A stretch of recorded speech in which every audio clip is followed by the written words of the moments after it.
YouTube family, Maverick Nation, we just about there at the time of the year when we run out of superlatives to describe boys and girls athletics championships in Jamaica. Biggest thing up its start anyway in the entire universe. We call it Champs Yard and the biggest thing. And you don't know, we are look forward to it as usual. Let me tell you how champs go in Jamaica. Everybody pay attention to champs. Yeah, it's not just the people them who are compete, or the parents or the kids who are compete, or the coaches. Everybody have more than a passing interest in a champs. And the way how champs evolve over the years and what the kind of institution it has become on the Jamaican sporting and the biggest event on the Jamaican sporting calendar, you know, bar none, you know. We have an annual sporting calendar. Because you have things that come up like the World Cup qualifiers and some other things that come up, like we might host a World Cup in cricket or things like that. But you talk about an annual calendar, a regular calendar of events. Champs are the biggest thing on the Jamaican sporting calendar. And remember, these are the high school kids in Jamaica and are competing across multiple sports in athletics, you know. And the biggest thing. And of course, when I have to tell you, everybody's supposed to hear the narrative there already. Champs, for the most part, is why Jamaica is so great in athletics, you know. Because it is twofold. You see, the younger generation of kids before them get to champs age, before them get to high school age, they see champs, because champs is visible, you know. Importantly, champs up on TV, you know. From the first heat run Tuesday morning, you know, to the last race we run Saturday night, you know. Every single event at champs. They're on live television, you know. Which other event, multi-day, multi-sport event, which other event in Jamaica? You have every single, this is an amateur school event, you know. Every single individual event within that champs event is broadcast live with live commentary and live analysis and post-event interviews and all them something. Oh, we deal with champs in Jamaica, you know. I mean, say no other jurisdiction deal with any other high school event that we're there, you know. And as we said, part of the reason is why we're so good. But the younger generation, though, the kids at 10 and 11, not 10 and 11, not 8 and 9, 5 and 6 and 7 and 8 and 9, they look to champs as a place to get to, you know. An objective to be achieved, you know, by performing at champs, you know. And you see the ones who, and because it's so competitive to get to perform at champs, you know, it's only the best of the best get to perform at champs.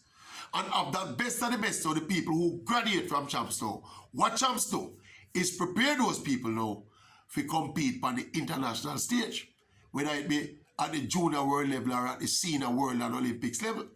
That's how champs fuel the cycle of success in a track and field in Jamaica, you know. And of course, champs they've been for over 100 years, you know, people. So champs don't start with it. Champs, that is how important history and tradition is in driving excellence in a sport, you know.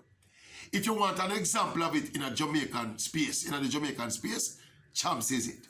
And another thing we may always like highlight about champs is that it showcases the best of a generation of Jamaican youth, where otherwise people don't have not much good to say about them.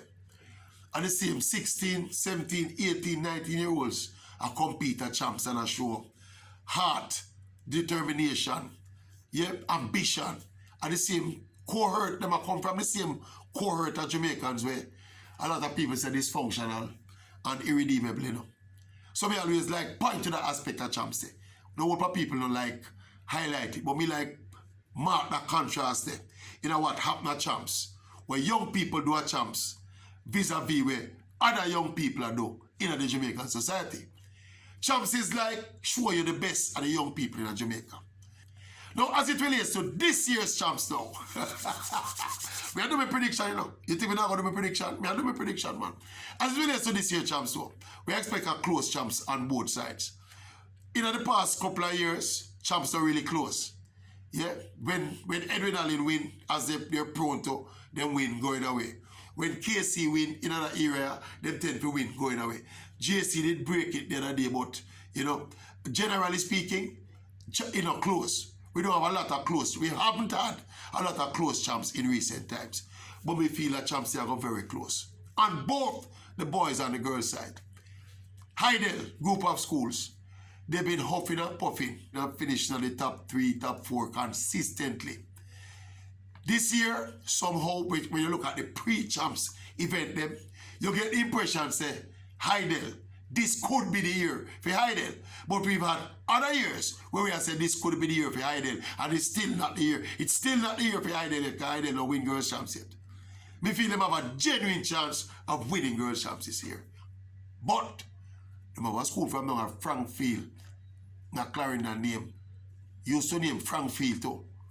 Yeah, but it named Edwin Allen High now. Them dressed in light blue. Coached by a man where them called Michael Dyke. That school, ever since they started becoming champions, they have not been easy to come near in terms of challenging them in terms of challenging them for them girls champs title. So me still feel it go hard. Me understand say Homewood I put back the pieces. They had a dynasty before Edwin Allen, you know. The dynasty before Edwin Allen was Homewood.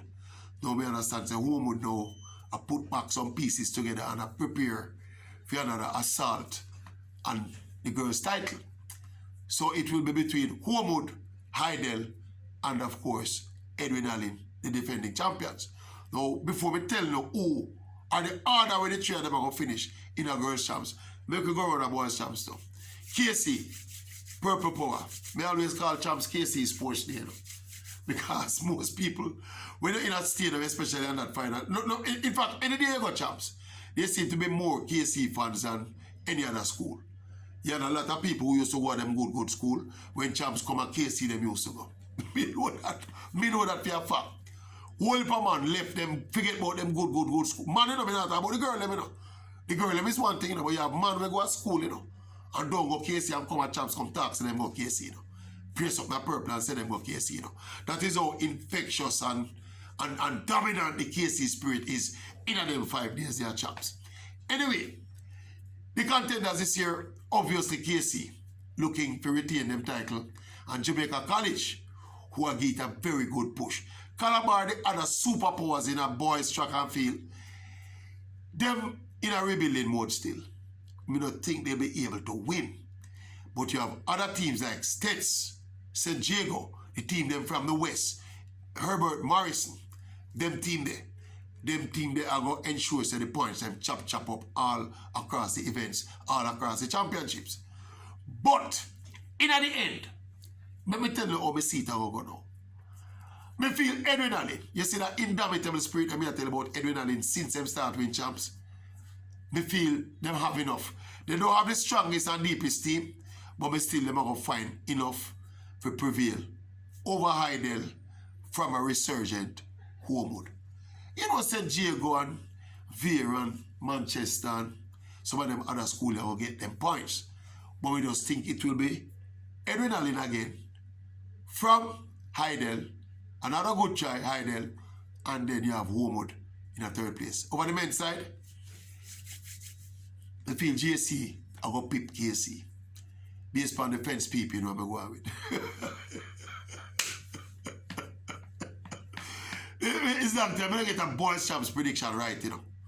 But I just feel like JC, I saw JC at the Gibson Relays. And you can't use Gibson Relays and say who will win champs. Because most of the field events and all them, so they will gather points for win champs. Don't run a Gibson Relay, don't compete. Don't go on a Gibson Relays. So you can't use that. But I think JC, they have a very organized team. And their team management is very efficient. And their team is very good as well. And you know, them get the synthetic track up there also, you know, say, you know, preparation is not an issue. And you know, it's a team where them, the old boys, them spend their money at JC, and probably like no other school in Jamaica, you know.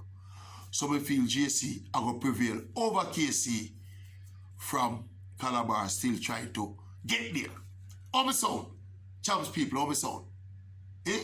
Look here, you see, if we get the three of them right on both sides, we don't have to go buy me drinks on the channel. We don't have to make a special contribution for buying me some drinks on the channel. Yeah? Boom, bang. What do you think about my prediction? Champs 2023, what do you think?